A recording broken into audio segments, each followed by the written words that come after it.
할렐루야. 하나님을 사랑하는 여러분을 축복합니다. 오늘 하루도 나를 사랑하신 하나님을 믿음의 눈으로 바라보시고 하나님의 인도하심과 평안한 복된 하루가 되시기를 축복합니다. 오늘은 아브라함의 인내하는 믿음이라는 제목을 가지고 창세기 12장 5절에서 10절 말씀까지 봉독해 드리겠습니다. 아브라함이 그의 아내 사라와 조카 롯과 하란에서 모은 모든 소유와 얻은 사람들을 이끌고 가나안 땅으로 가려고 떠나서 마침내 가나안 땅으로 들어갔더라. 아브라함이 그 땅을 지나 세겜 땅 모래 상수리 나무에 이르니 그때에 가나안 사람이 그 땅에 거주하였더라. 여호와께서 아브라함에게 나타나 이르시되 내가 이 땅을 내 자손에게 주리라 하신지라. 자기에게 나타나신 여호와께 그가 그곳에서 제단을 쌓고 거기서 베델 동쪽 산으로 옮겨 장막을 치니 서쪽은 베델이요 동쪽은 아이라. 그가 그곳에서 여호와께 제단을 쌓고 여호와의 이름을 부르더니 점점 남방으로 옮겨갔더라.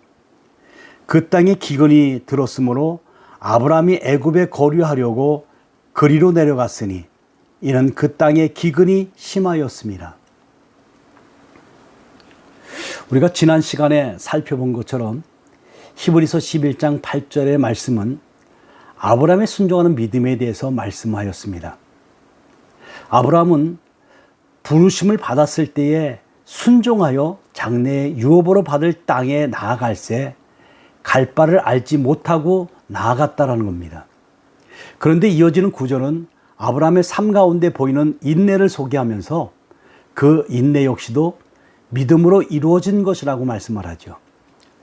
인내야말로 아브라함이 하나님께 보인 믿음의 고백이라는 겁니다. 자, 그러면 아브라함은 어떤 면에서 인내하는 사람이었을까요? 그리고 인내와 믿음은 어떻게 연결이 될까요? 오늘도 말씀을 통해 인내하는 믿음을 우리가 깨달을 수 있기를 바랍니다. 첫째, 아브라함은 나그네의 삶을 살았습니다. 사도행전 7장 4절에 보면 아브라함이 갈대아 사람의 땅을 떠나 하란에 거하다가 그의 아버지가 죽음에 하나님이 그를 거기서 너희 지금 사는 이 땅으로 옮기셨느니라 이렇게 말씀했죠. 우리는 이 말씀을 통해서 아브라함이 우르에서 소명을 받고 아버지 데라를 설득하여서 하란으로 이주하였다가 마침내 데라가 죽자 하란을 떠났다라는 것을 알 수가 있습니다. 여러분, 이 데라가 하란까지 이주하였다가 그곳을 떠나지 못하고 하란에서 죽은 것은 그만큼 미지의 땅으로 떠나는 것이 두렵고 어려운 일이었다라는 것을 의미하지요. 하지만 아브라함은 그 모든 장애와 두려움을 버리고 75세라는 적지 않은 나이에 오직 하나님의 명령과 약속의 말씀을 붙들고 하란을 떠났다라는 겁니다. 그렇게 하란을 떠난 아브라함은 하나님의 인도하심 가운데 약 한 600km 정도의 그 여정 끝에 마침내 가나안 땅으로 들어가게 됩니다. 창세기 12장 6절에 보면 그가 세겜 땅 모래 상수리 나무에 이르렀는데 그때 가나안 사람이 그 땅에 거주하였다라고 했죠. 자, 이 말은 아브라함이 세겜의 원주민인 가나안 사람들과 어울리지 못하고 그곳을 떠났다라는 겁니다. 자, 아마도 아브라함은 우상 숭배 탐닉했던 가나안 사람들 가운데 같이 생활할 수 없다는 결정을 내렸을 것입니다. 그리고 베델 동쪽 산으로 장막을 옮겼던 것 같습니다. 물론 가나안 사람들의 배타적인 행동 역시도 아브라함으로 하여금 그런 결정을 내리게 했을 겁니다. 그 이후로도 아브라함은 점점 남방으로 옮겨갔는데 얼마의 시간 동안 어느 정도 이동하였는지를 우리가 알 수는 없습니다. 그러나 그 생활은 아마 매우 힘들었을 것입니다. 거기다가 그 땅에 기근이 들어서 애굽에 거류하려고 그리로 내려갔으니 아브라함의 얼마나 몸과 마음이 힘들었는지 우리가 짐작이 되고도 남습니다. 자, 그래서 히브리서 11장 9절에는 그가 이방의 땅에 있는 것 같이 약속의 땅에 거류하였다라고 말씀을 하죠. 여기서 거류하다라는 이 말은 나그네처럼 기거하는 것을 의미하는데, 아브라함은 평생 이렇게 가나안 땅에서 나그네로서 장막을 거하였다라는 겁니다. 나그네로서의 모습으로 살았다라는 겁니다. 나그네로서의 모습으로 장막 속에서 살았다라는 겁니다. 둘째로 아브라함은 믿음으로 인내를 하였습니다. 하나님께서 아브라함이 세겜에 이르렀을 때에 그에게 이렇게 얘기했습니다. 창세기 12장 7절에 보면 내가 이 땅을 내 자손에게 주리라 이렇게 말씀하죠. 아브라함은 그제서야 가나안 땅이 하나님께서 그와 그 후손에게, 자손에게 주실 약속의 땅이라는 것을 알았지요. 하지만 세겜에 머물지 못하고 계속 이주하였듯이 아브라함은 가나안의 어느 한 지역에 정착하지 못했다라는 거예요. 여러분, 유목이라는 이 직업의 특성상 아마 그럴 수도 있을 것입니다. 그러나 그가 처한 여러 가지 상황에 그렇게 만들었을 것입니다. 이에 대해서 사도행전 7장 5절에는 여기서 발붙일 만한 땅도 유업으로 주지 아니하시고 이렇게 말씀하죠. 자, 그러니 아브라함은 가나안에서 한 뼘도 땅을 차지하지 못했다라는 겁니다. 나중에 사라가 죽었을 때에 막벨라의 밭과 굴을 매입하였지만은 그것은 매장지로서 구입한 것이지요. 그곳에 거주하거나 유업으로 삼고자 한 목적이 아니었더라는 겁니다. 물론 아브라함이 매입했던 이 막벨라 굴은 야곱이 매입한 세겜 성읍의 밭과 더불어서 가나안에 있는 이스라엘 자손의 소유라는 상징적인 의미가 있기도 합니다. 그래서 창세기 23장 16절과 17장 33절, 18절, 19절 여기에 보면 잘 나타나게 됩니다. 자, 그러나 여전히 아브라함에게는 발붙일 만한 땅도 없었다라는 거지요. 자, 이 정도면은 낙심할 만한 그런 상황이 아니겠습니까? 하나님의 약속만 믿고 가나안까지 왔는데, 그래서 가나안이 약속의 땅인 줄 알았는데 발붙일 만한 땅도 유업으로 얻지 못했으니 얼마나 기가 막힐 상황이었는가. 큰 민족을 이루기는커녕 평생 동안 나그네로 살아야 했으니 절망하고 낙심할 만한 상황이었을 것입니다. 하지만 아브라함은 그 상황 속에서도 우리 하나님의 계획하시고 지으실 터가 있는 성을 바라보았다라는 겁니다. 물론 여기서 말하는 성은 임시 거처가 아니라 한 곳에 고정된 영원한 영구한 집을 의미하죠. 훨씬 후에 우리가 알았겠지만은 그 아브라함은 하나님께서 자신에게 주실 성이 사람들이 알고 있는 세상적 의미의 성이 아니라는 것을 알았을 것입니다. 그는 하나님께서 영원한 하늘, 도성을 견고히 세우시고 자신을 거주하게 하실 것이라는 바로 이 믿음을 가지게 되었습니다. 사랑하는 여러분, 그렇습니다.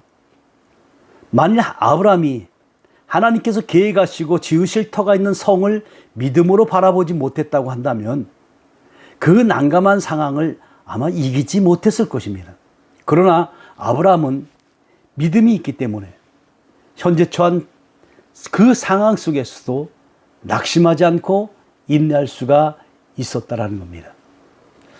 사랑하는 여러분, 우리는 오늘 말씀을 통해서 믿음의 새로운 의미인 인내를 발견하게 됩니다.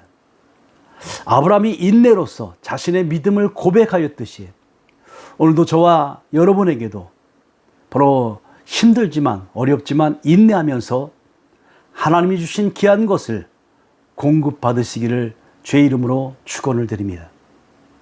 기도하겠습니다. 자비로우신 아버지,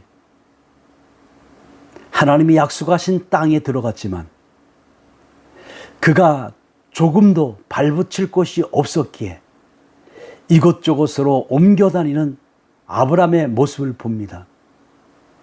그러나 그럼에도 불구하고 하나님의 약속이 있었기에 믿음으로 하나님 소망으로 하나님을 바라보며 나아갔던, 인내했던 아브라함의 모습을 오늘 우리가 생각해 보았습니다. 하나님, 오늘날 이 땅에서도 우리가 하나님의 약속을 붙들고 때로는 환경적으로 나와 함께하지 못하지만 그럼에도 불구하고 주님을 바라보면서 인내하며 나갈 수 있는 우리들이 되게 하여 주시옵소서. 오늘 하루도 하나님 코로나 때문에 모두가 힘들지만 그러나 약속의 말씀 붙들고 우리 하나님을 바라보면서 믿음으로 나아갈 수 있는 우리의 삶이 되게 하여 주시옵소서. 우리와 함께 하시는 예수 그리스도의 이름으로 기도드리옵나이다. 아멘. 주여 우린 연약합니다. 우린 오늘을 힘겨워합니다. 주 뜻 이루며 살기에 부족합니다. 우린 연약합니다. 주여 우린 넘어집니다. 주여 우린 넘어집니다. 오늘 하루 또 실수합니다. 주의 긍휼을 구하는 죄인입니다. 우리 주만 바라봅니다.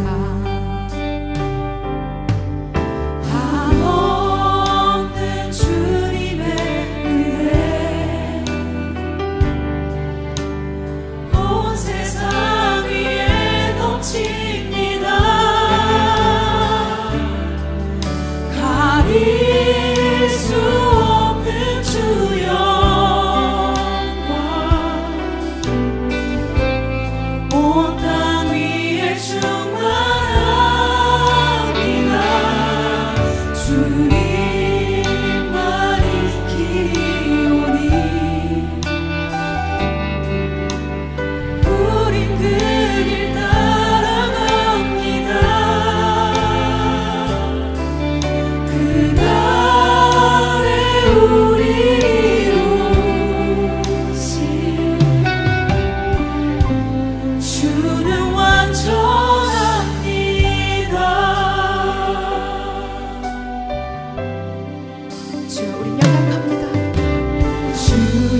힘들었습니다.